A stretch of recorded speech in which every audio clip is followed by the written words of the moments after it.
यार porn addiction को समझने के लिए ना पहले आपको ये समझना है कि जैसे हमने अभी विजुअल एडिक्शन की बात की ना, विजुअल एडिक्शन तो एक चीज़ है, पोर्न एडिक्शन है क्या?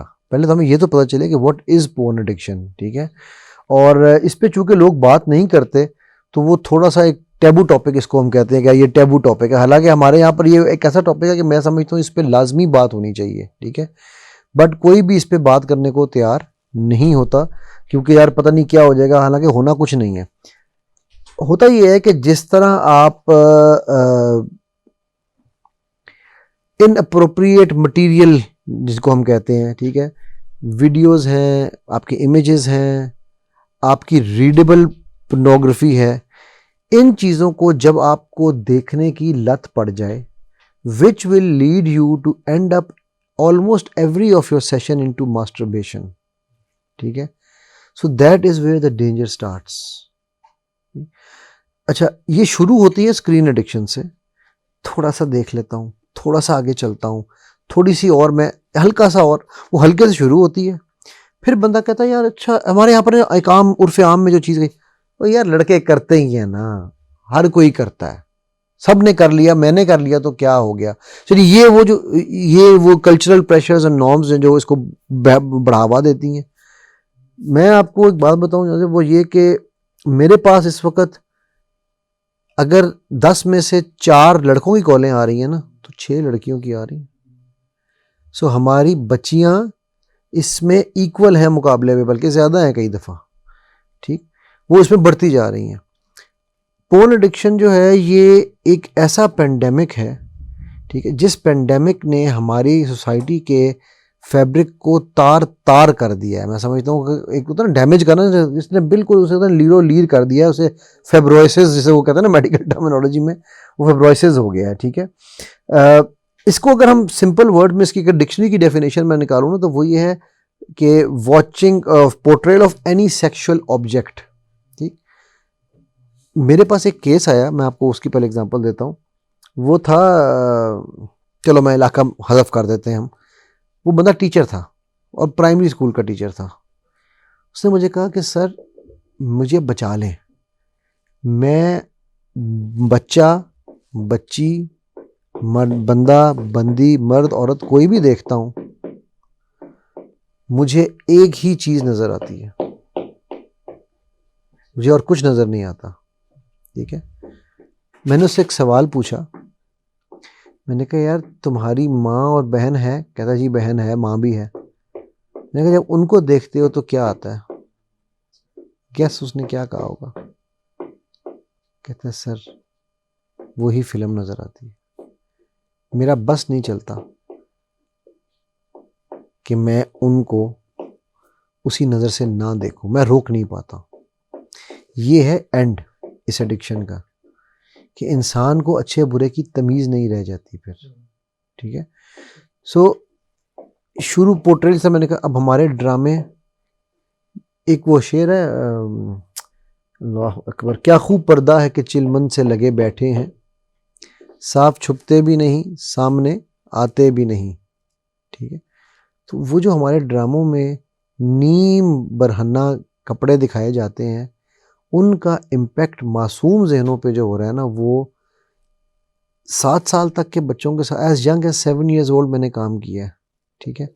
आई have worked with father raping his son, I have worked with mother and son case, ठीक है? बहन भाई वाले भी हो चुके हैं, मामे चाचे के तो बहुत हैं। नहीं, ये एडिक्शन के, मैं आपको वो बता रहा हूँ, जो पोर्न एडिक्शन शुरू होने के बाद एंड नहीं है फिर कोई। So you don't think you will and up anywhere. और फिर वो जो है वो क्या उसे कहते हैं आप, डिनायल से शुरू होता है और सेल्फ हार्म की तरफ ये लेके जाता है, ठीक है? एक बीमारी है जिसको कहा जाता है एरेक्टाइल डिसफंक्शन। आज से 10 साल, बल्कि चलो 20 साल लगा लो, 20 साल पहले तक ये बीमारी एवरेज एज 40 प्लस के बंदों को होती थी, ठीक है? वो एज के साथ कमजोरी, मर्दाना कमजोरी, आपने देखा जगह देखा बंगाली बाबा मर्दाना कमजोरी आम लिखा होता था, राइट? आज ये बीमारी एज यंग एज 13-14 साल के बच्चों को हो रही है। इसका नाम चेंज कर दिया गया, अब ये ईडी नहीं कहलाती, अब ये पाइड कहलाती है, PIED, porn induced erectile dysfunction. So it is no more a natural disease. It is actually a disease that this porn has given you. बच्चे जब शादी करते हैं ये बच्चे, ठीक है, तो इन बच्चों को, बच्चा हो या बच्ची हो, डजेंट मैटर, ठीक है, इनको अपने पार्टनर के साथ मज़ा नहीं आता. They do not gate satisfied, ठीक है, बिकॉज वो जो मर्ज़ी कर लें, उनको हमेशा वो कसक रहेगी कि यार जो उस मूवी में हो रहा था ना, वो मेरे पार्टनर को मेरे साथ करना चाहिए. ठीक है, मेरे पास एक केस आया, एक ऐसा है, एक हस्बैंड वाइफ का, 20 साल की शादी के बाद 20 साल वो हस्बैंड उसको गलत रास्ते से एंट्री पॉइंट मांगता रहा. मैं डायरेक्ट वर्ड यूज़ नहीं कर रहा हूँ, ठीक है, और वो रास्ता जिसको कुरान ने कह दिया है कि ये नो गो एरिया है, ठीक है, तो उसने वो 20 साल रजिस्ट करती रही. अब वो बंदा इतनी ज़िद पे आ गया था कि उसने कहा कि अब तुझे मैं छोड़ दूंगा. तो उसने कहा ठीक है, मैं भी तलाक लेने के लिए तैयार बैठी हूँ. ठीक है, अच्छा, उस यानी ये वो नुकसानात हैं जो मैं फैब्रिक से आपको बता रहा हूँ कि जो आपके घरों को तबाह करे. तो सबसे पहले, अच्छा, फिर ये फिजिकल ब्रेन को, चर्स पीते हैं ना जब लोग, तो चर्स फिजिकली ब्रेन को, फ्रंटल लोब को डैमेज करती है. पोर्नोग्राफी एडिक्शन फ्रंटल लोब को 4 times more than cheers damage करती है, फिजिकल डैमेज. और इसमें मैं एक चीज़ और ऐड कर दूं, विजुअल पोर्नोग्राफी 4 टाइम्स करती है, readable pornography double than that. क्यों? बिकॉज रीडेबल पोर्नोग्राफी में हीरो भी आप हो, हीरोइन भी आप है, and your imagination is the only limitation. So you, in your imagination, you can reach to any level you want to. ठीक है, फिजिकल डैमेज हो गया, ये बच्चों को तबाह कर रही है आपके, ये आपके मेंटल ब्रेन को डैमेज कर रही है. ठीक है, पोर्नोग्राफी एडिक्शन जो है ये मेंटल ब्रेन को डैमेज कर रही है कि आपके ब्रेन में वीकनेस है, आपको फियर्स हैं, आपको एंग्जाइटीज़ हैं. आज की जो हमारी जनरेशन है ना, अच्छा, फिर एक और चीज़ ये काम कर रही है बड़ा ख़तरनाक जो इस जनरेशन के साथ हो रहा है, वो उनको किसी ने ये बता दिया है कि यार सुकून ले लो भाई. ये सुकून छीनती है. शुरू शुरू में प्लेजर होता है. प्लेजर और हैप्पीनेस, ये भी एक बहुत बड़ा डिफरेंस है जो हमारी जनरेशन को, अभी तक इस जनरेशन को नहीं पता. Pleasure is short lived, happiness is long term. Pleasure comes without trouble, happiness demands respect. ठीक है, तो वो प्लेजर जो है वो डोपामीन से लेते हैं. डोपामीन एक ऐसा केमिकल है जो आपकी बॉडी में मोटिवेशन, प्लेजर, इन चीज़ों को इग्नाइट करता है. ठीक है, तो वो विजुअल एडिक्शन से बहुत ज़्यादा प्रोड्यूस होता है, बहुत ज़्यादा, लेकिन वो आपकी बॉडी कंज्यूम नहीं कर सकती. ठीक है, अच्छा, फिर इसके बाद जो तीसरा इसका नुकसान है सबसे बड़ा, वो आपके रिलेशनशिप्स इवेंचुअली तबाह होते हैं. माँ बच्चों के, बाप बेटे के, बच्चा बाप से छुपाएगा. ठीक है, आप राजदारी में चले जाएंगे. फिर इसके साथ साथ सिर्फ ये क्या कहूँ नहीं, फिर आपकी जो सेक्स लाइफ है अपने पार्टनर, हलाल पार्टनर के साथ, वो अगर ख़त्म नहीं हुई भी तो वो तबाह ज़रूर हुई भी है.